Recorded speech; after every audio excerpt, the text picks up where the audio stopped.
Good afternoon, and welcome to the City Club of Cleveland. My name is Jan Roller, and I am president of the club. Once upon a time, Ohio's General Assembly approved a $52 billion biennial budget for our state by a unanimous vote. Yes, unanimous. That surprising, even startling event occurred not in a fairy tale, nor in the dim mists of history. It happened in 2007, during the first year in office of our guest today, Governor Ted Strickland. My, how times have changed. The greatest factor in that change, of course, was the Great Recession that began in 2008, and from which we are now emerging. That calamity, which had roots in the mortgage finance industry, ensnared companies, governments, communities, and individuals throughout the world. Ohio already was wrestling with the challenge of reinventing an economy that had relied on manufacturing more than in many other states, and the Buckeye State certainly did not dodge the recession's blows. When Governor Strickland addressed the City Club last year, he had just emerged from a budget battle with the legislature that could not have been more different from the good feeling of 2007. Deep spending cuts, tapping unused state accounts, and federal stimulus money were among the avenues that were pursued to achieve an agreement, but one without the bipartisan spirit of 2 years before. And as different as '09 was from '07, the prospects for the next biennium are dramatically worse, with the state facing a projected $8 billion deficit. Today, the state's unemployment rate exceeds 10%, and with more than 640,000 Ohioans out of work, the state's income tax collections have plummeted by 18%, and that's with LeBron James still collecting a paycheck in Ohio. But the corner may have been turned. Ohio was third in the nation in job growth in April. Despite the extraordinary difficulties of the role, and they go well beyond the budget, and these troubling times, both major parties have managed to find candidates who are actually willing to run for the job of governor. And as we know, Governor Strickland is seeking a second term as Ohio's 68th governor. He was decisively elected to the job in 2006 after serving 6 terms in Congress from the 6th Congressional District in Southeast Ohio. His father was a steel worker, and he is one of 9 children. Despite the political fodder it makes, legend has it, and I understand it's true, that for a time the family actually lived in a chicken shack or coop in Duck Run, Ohio, a fact that demonstrates the harsh realities for some Ohioans. From these humble beginnings, the governor went on to obtain a master's in divinity from Asbury Theological Seminary and a PhD from the University of Kentucky in counseling psychology. Before holding office, he was a professor in psychology at Shawnee State University and worked as a counseling psychologist at the Southern Ohio Correctional Facility in Lucasville, Ohio. He also worked as an administrator at a Methodist children's home. Ladies and gentlemen, here today to discuss the state of Northeast Ohio's economy is Governor Ted Strickland. Thank you, Jan. Thank you. Thank you. Thank you very much. Thank you for the warmth of your welcome.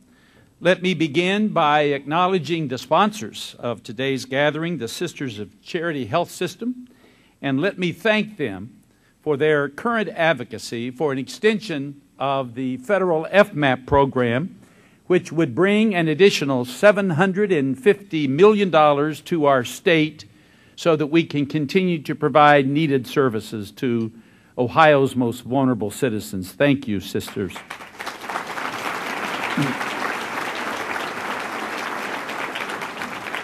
I also would acknowledge, among others, the presence of the great mayor of this great city, Frank Jackson. Thank you, Mayor, for being here.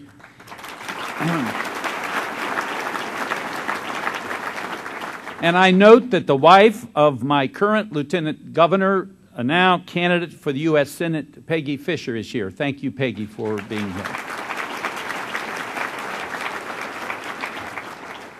Well, I don't know if any of you had a chance to see it, but I recently made my debut in a musical video. Now, quite frankly, I don't know that I'm going to win the American Idol contest anytime soon, but I did have the chance to join several beloved Clevelanders, weatherman Dick Goddard, newsman Carl Mundy, someone named Big Dog from the Browns Dog Pound, and many other luminaries as we stood united in song to ask LeBron to please stay with the Cavs. Now, a lot of folks got a kick out of the song, but some writers with the Chicago Tribune decided that they should start preparing me for some bad news. They figured LeBron James is bound to play for the Chicago Bulls, and so they sent me a gift of sorts. It was a basket, complete with a sympathy card. The movie, He's Just Not That Into You.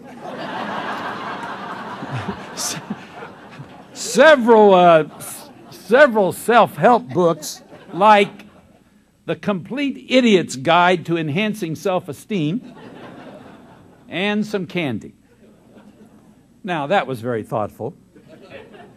So I thanked the Chicago Tribune for their concern, but I returned their basket. First of all, that I told them that I don't take gifts worth more than $20. Now, that's a rule their former governor would have been well served to follow.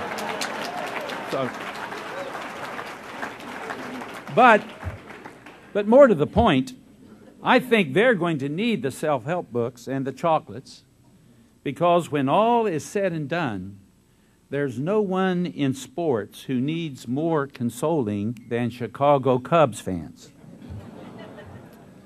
Apology to Chicago Cubs fans. Well, let me say it's good to be with you again here at the City Club.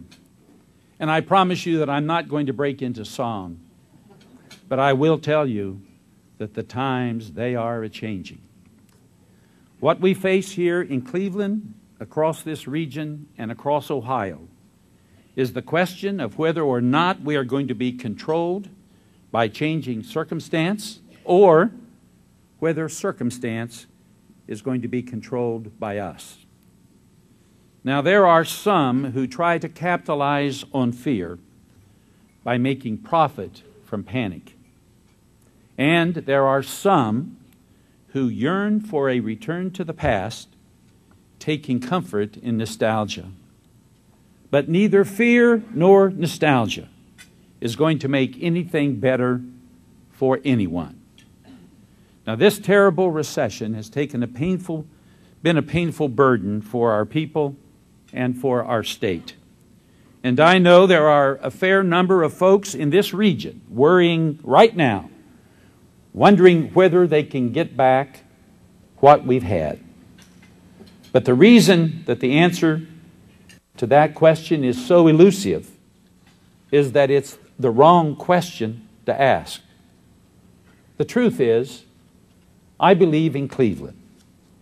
I believe in Cleveland because what's been accomplished in this city and in this region has changed the world. And what we can do now, what we must do now, is build from a foundation of our greatest strengths. You know, back in 1930, Time magazine published a gossip item, not about Clark Gable or Mae West or Flappers, but about George Washington Cryle, the co-founder of the Cleveland Clinic. It seems that Dr. Cryle was such a compelling national figure that Time published a rumor about a new experiment that Cryle was running at the Cleveland Clinic based on what they had heard from somebody that they described as a busybody. Time reported that they believed, and I quote, "Something amazing and revolutionary has taken place in Cryle's lab." You know, I was struck by that phrase because the truth is that something amazing and revolutionary did take place there and is taking place at the Cleveland Clinic and across this region.